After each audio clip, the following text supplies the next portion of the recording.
Hello and welcome to the world wide post. दोस्तों, India UAE और India Middle East Europe economic corridor को लेकर ना एक बड़ी खबर निकल कर आ रही है। जैसे कि हम सबको पता है कि पीएम मोदी यूएई का विजिट कर चुके हैं और जब मैं ये वीडियो रिकॉर्ड कर रहा हूं तो पीएम मोदी खतर में होंगे। उस पर भी मैं एक अलग से डेडिकेटेड वीडियो आप तक लेकर आऊंगा। पीएम मोदी ने अबू धाबी में यूएई की पैप्स मंदिर को इनॉग्रेट किया था ताकि जो हिंदूस यूएई में रह रहे हैं, वहां काम कर रहे हैं, वो अबू धाबी में मंदिर को आकर आराम से वर्कशिप कर सके। और यूएई में ना यही नहीं, हमें और भी ज्यादा वेरियस टेम्पल्स मंदिर देखने को मिलते हैं, लेकिन ये पैप्स मंदिर के कंस्ट्रक्शन में ना पिंक सैंडस्टोन का इस्तेमाल किया गया है जो इंडिया की नदरन राजस्थान से मंगवाया गया था। और साथ ही ये मंदिर का मार्बल इटाली से मंगवाया गया था। यही नहीं बल्कि पीएम मोदी के विजिट के टाइम पे ना यूएई ने इंडिया की तरफ एक अच्छा सा गेस्चर दिखाया है। यूएई ने इंडियन लेबर्स जो इंडिया से यूएई को जाकर काम करते हैं, उन इंडियन लेबर्स के लिए यूएई ने हॉस्पिटल बनाने के लिए बड़ी जमीन को सैंक्शन कर दिया है। ये बात पीएम मोदी ने ऑफिशियली खुद ही कंफर्म की है इनके विजिट के टाइम पर। प्राइम मिनिस्टर नरेंद्र मोदी के गल्फ रीजियन के विजिट के दौरान इंडिया और यूएई ने India Middle East Europe economic corridor को जल्द से जल्द ऑपरेशनल करने के लिए कहा है और इसको लेकर समझौता भी हो चुका है। जी हाँ,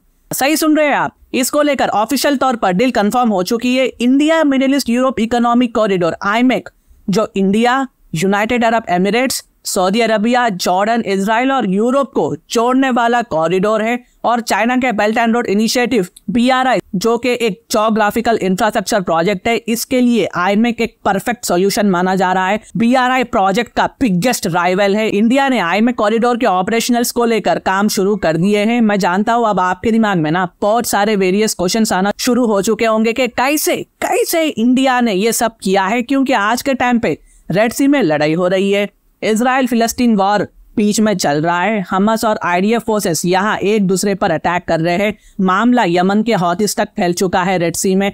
तो ऐसे सिनारियो में कैसे इंडिया ये आईमेक प्रोजेक्ट को ऑपरेशनल बना रहा है? तो देखिए, पहली बात ना, इंडिया आईमेक कॉरिडोर का सिर्फ IM यानी इंडिया मिडिल ईस्ट वाला पार्ट ही कॉरिडोर ही डेवलप कर रहा है, यानी कि इंडिया टू यूएई वाला कॉरिडोर का ही डेवलपमेंट अभी के लिए किया जाएगा। पूरा आईमेक कॉरिडोर का डेवलपमेंट नहीं किया जा रहा है, क्योंकि कुछ भी हो, वॉर चले या ना चले, आईमेक कॉरिडोर सक्सेस हो या फिर ना हो, इंडिया तो यूएई के साथ ट्रेड तो करता रहेगा ना।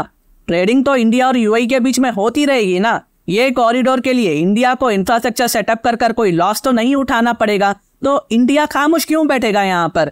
बेसिकली ये सब देखकर इंडिया ने यूएसए को और आईमेक कंट्रीज से साफ साफ कह दिया है कि इंडिया और यूएई मिलकर हमारे साइड वाला जो कॉरिडोर है हम वो डेवलप कर लेते हैं, ताकि हमारे रीजनल कनेक्टिविटी को इम्प्रूव किया जा सके। और इसको हरकत में लाने के लिए पीएम मोदी ने यूएई के प्रेसिडेंट मोहम्मद बिन जायद अल नह्यान के साथ एक पैक्ट को साइन कर लिया है ताकि इंडिया यूएई यहाँ पर डेवलपमेंट कर सके। ये basically India Middle East Europe economic corridor तो नहीं है, लेकिन आप इसे ना India Middle east economic corridor कह सकते हैं, बुला सकते हैं। और इससे इंडिया अगर सऊदी अरबिया या जॉर्डन को कुछ भी भेजना चाहता है ना, वो India Middle east economic corridor के जरिए यूएई के जरिए भेज सकता है, और बदले में सऊदी अरबिया और जॉर्डन भी यूएई के जरिए इंडिया को एक्सपोर्ट कर सकते हैं। यहाँ काम जो है आसान हो जाएगा। और आज के टाइम पर ये देश ऑयल और गैस पर डिपेंड है, तो इंडिया के ये मूव से ना ये देश अपनी इकोनॉमी को डाइवर्सिफाई कर सकते हैं, क्योंकि इन्हें ऑब्वियसली टैक्स मिलेगा। ऑफ कोर्स यहाँ पर हर कोई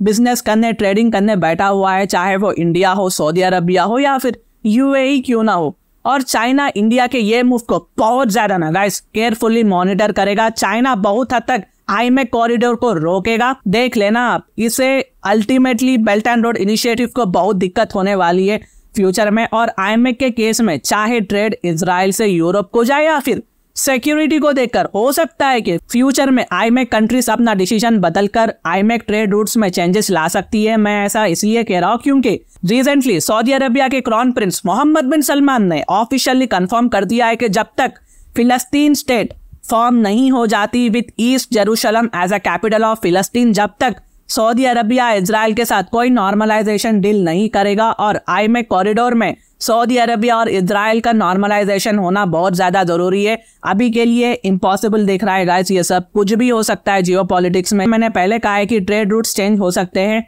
जैसे कि ट्रेड ये इजराइल से होते हुए यूरोप को जाता है, वो ट्रेड रूट चेंजेस होकर इजराइल के बदले ट्रेड सऊदी अरबिया को क्रॉस कर इजिप्ट को जा सकता है और सऊदी अरबिया इजिप्ट के बीच में सी आता है तो शिप की मदद लेना होगा इन्हें। इजिप्ट रूट से यूरोप को जा सकता है ट्रेड, और अगर ऐसा होता है तो अपने आप इजराइल और जॉर्डन ये डील से हट जाएंगे और इजिप्ट को स्विस कैनल के साथ साथ एक और अल्टरनेटिव रूट मिल जाएगा। अगर ऐसा होता है ना तो इंडिया को यहाँ पर एक एज भी मिल सकता है, पॉजिटिव स्टेप भी हो सकता है। हमें टर्की का सामना करने की जरूरत नहीं पड़ेगी, क्योंकि पास में टर्की ने आईएमएफ कॉरिडोर को क्रिटिसाइज किया है, कहा कि टर्की के बिना ये कॉरिडोर अधूरा है। इजिप्ट से गुजरकर हम ट्रेड रूट को पहुंचा सकते हैं यूरोप को। इजिप्ट की ज्योग्राफी बहुत अच्छी है गाइस। इजिप्ट से ग्रीस और इटाली बहुत ज्यादा करीब आते हैं, ये दो यूरोपियन देश, जो कि प्लस पॉइंट है इस प्लान के लिए। तो ये तो हाइपोथेटिकल प्लान है, तो ये सब आने वाले वक्त में ही पता चलेगा। लेकिन इंडिया यूएई ने मिलकर अपने कॉरिडोर को डेवलपमेंट करने का एक अच्छा कदम उठाया है।